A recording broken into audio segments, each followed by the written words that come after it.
আমি প্রথম সিরিয়ালে ভর্তি পরীক্ষাতে বিদুবিনা চান্স পেয়ে আমি কেন বক্সিবাজার দিয়ে ক্লাস করব? তো তারা তালবাহানা শুরু করেছে, তারা তাদের কার্যক্রম পরিচালনা করছেন না, তাই আমরা আজকে আবার নতুন করে রাস্তায় নেমেছি, রাজপথে নেমেছি, আমাদের আন্দোলন শুরু করেছি এবং আমাদের যে দাবি, যৌক্তিক দাবি, সেটা আদায়ের লক্ষ্যে আজকে আমরা আমাদের নামটি পরিবর্তন করেছি।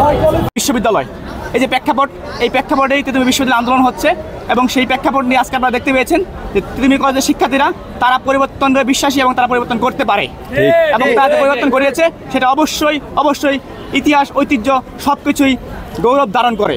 এবং আমরা আজকে যে আমাদের কর্মসূচি ছিল সেই কর্মসূচি হচ্ছে মন্ত্রণালয় আমাদের সঙ্গে যে দ্বিচারিতা করেছে সেই দ্বিচারিতার প্রতিবাদে শিক্ষার্থীরা বিক্ষোভ প্রতিবাদ করেছে। সেই প্রতিবাদের মাধ্যমে শিক্ষার্থীরা কলেজের যে নাম প্লেট চেঞ্জ করেছে। আজকে এই সময়ে আসলে ক্যাম্পাসের অবস্থা খুবই উত্তপ্ত এবং এই অবস্থায় আমরা কোনো ধরনের কর্মসূচি ঘোষণা করতে যাচ্ছি না।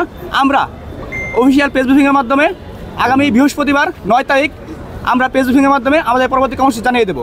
পরবর্তী বা কবি নজরুলে গিয়ে ক্লাস করার জন্য নয়, তারা যে সমগ্র বিশ্ববিদ্যালয়ের কথা বলছে সেখানে